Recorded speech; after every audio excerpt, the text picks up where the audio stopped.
no, doesn't make sense. Get me Mr. Johnson's hosiery department. I want to speak. I want to. Gone home.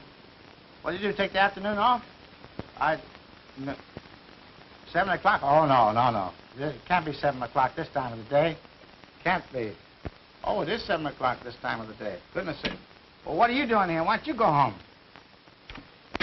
Goodness sake, 7 o'clock. How time flies. Late for dinner again, and there'll be cold. F will be mad.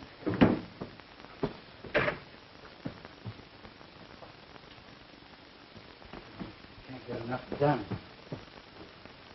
Work all day and do nothing.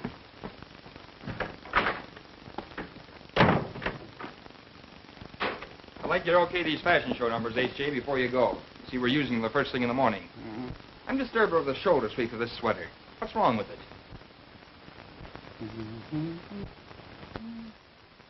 I can't see anything wrong with it. Well, I don't like it. How do you like the drape of this formal? You don't approve of it. Well, frankly, neither do I. And that change to the turquoise blue. It's a bit daring, but the lines are gorgeous. I'm sure you'll agree that this cocktail ensemble is perfect. I don't like it. But H.J. I don't like it. Well, make a substitution. Change to the jersey print. Oh, H.J., I want you to see my arrangement of the wax models in the window display. I'm sure you'll like it. You think you'll have time? I suppose so. Fine. Good. All right, come on, girls. Make those changes as fast as you can. Mr. Butler and I'll be downstairs. We'll see you there. Now, here's what I mean, H.J. Now, you take, well, take the figure, for instance. By the way, I call her Hetty. Don't you think there's a resemblance? Hetty? Oh, yes. I saw her in that picture called Gone with the Wind. Wasn't she wonderful in that scene with Rhett Butler? That was Vivian Leigh. That was Vivian who? Vivian Leigh. Never heard of her. But Hetty... Now, to get back to the figure, we not only call attention to the gown, but we also emphasize the vanity without stressing it too much. That sounds all right. Very good idea. Uh-oh, careful there, H.J. After all, this is my department. If you want any changes made, just tell me. What's wrong? Well, I'm sorry, but I thought maybe the hand should be tilted just... Tilted? Just a little bit. Just a little tilt. The Winnie tilt.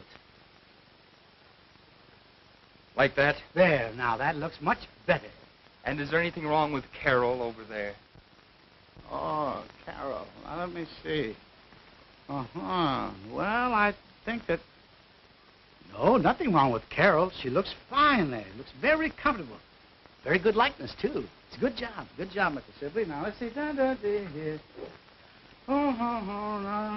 The bed. I don't like the... And what's the matter with the bed? Well, I just don't like the position of the bed.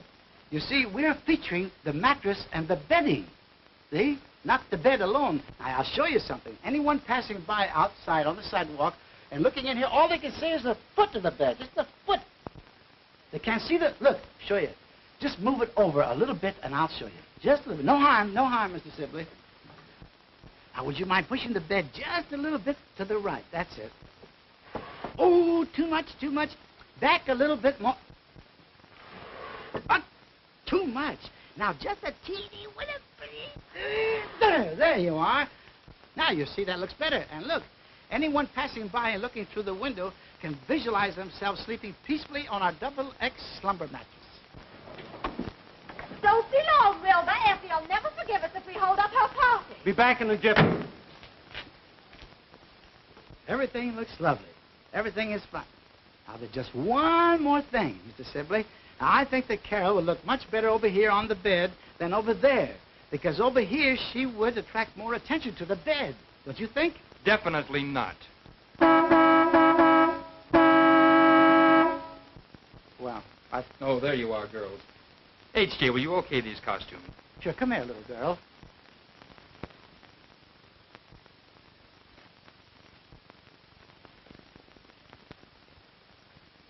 Move it right around. Very good. Very fine. Say, now, Mr. Sibley, while we're at it, I just want to show you what I mean about Carol being over here. Now, wait. Oh, just watch. Just watch.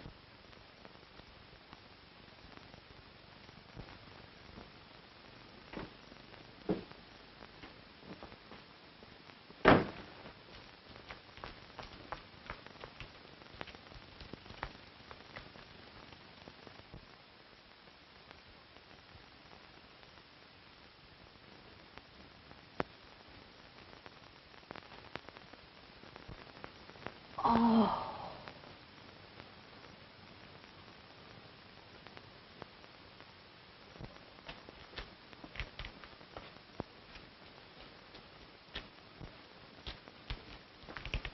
What are you looking at?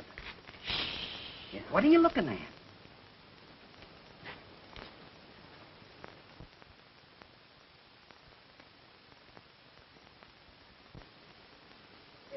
And on his 20th anniversary, too.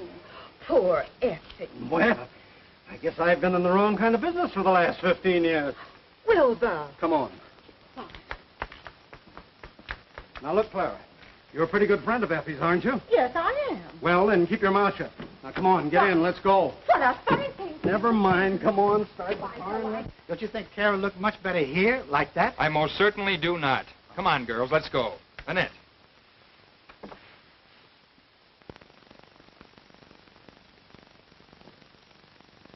Oh, I guess you didn't like it. You know, I've never given a party when it was a surprise for Henry before, and I'm just as nervous as a child. You shouldn't be nervous about your own husband. Oh, but already now. Oh, pardon me, please. Oh, Clara. Hello, dear. Well, if we're late, you can blame Wilbur. You know his saving always some last-minute business to attend to. But you're not late, Clara. Henry isn't home yet. No. No. Well, he's probably just working over something at the office. Mm-hmm. You know how he is. When he has anything on his mind, time means nothing. Well, I'd look into this, my dear, if I were you. What out? Oh, I'm sorry, dear. Don't let her kid you, Effie. She's spoiled because my work's over at 3 o'clock. All men don't have bankers' hours, you know. Oh, there's Mabel and Bert. Come along, dear. Oh, but I'll see you later.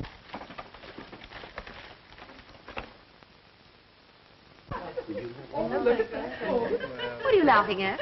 These old snapshots of you and Henry. They're priceless. Have you come to the one with Henry and me on our honeymoon with Niagara Falls in the background? No, not yet.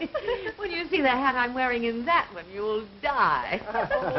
Look at that. What an awfully smart dress, Clara. So becoming. Don't you think it thins you down a bit? Oh, thank you, dear. Well, you know there's a great deal of competition these days, Effie. But I'll never leave Wilbur through my carelessness in appearance. Aren't you putting on a little weight, dear? Oh, a little perhaps, but it doesn't bother me. Henry likes it, and he's all that matters. Oh, yes, of course. Pardon me, please. Say, when do we eat? As soon as Henry gets here, be patient. Patient. I walked out on a deal that would have made me $2,000 to get here on time. Hello, Grace. How are darling. you? Good evening, Mr. Wayne. Hello? My dear, will you ever forgive us for being so late? We got caught in the most frightful traffic jam, and just the one time in my life I wanted to be on time. Was Henry surprised? What did he say? Well, you're not late. As a matter of fact, Henry isn't home yet. Of course, he didn't know I was giving this party for him, but he's never been this late for dinner before. Well, you phoned the store? No, because I expected him any minute. How's Jack been doing? How did he come out on that deal? Oh, it was simply wonderful what he did. Yeah, that's marvelous. Wilbur, Come on. darling, will you get me another glass of punch? Doesn't it seem strange to you that Henry isn't home yet? Why, yes, it does seem as I though... could tell them where he is. Why, what do you mean? Well, on the way down, Wilbur had to stop at the office. That's near Henry's store. And she got out of the car and went over to the window, and when she peeked in the window, there was Henry.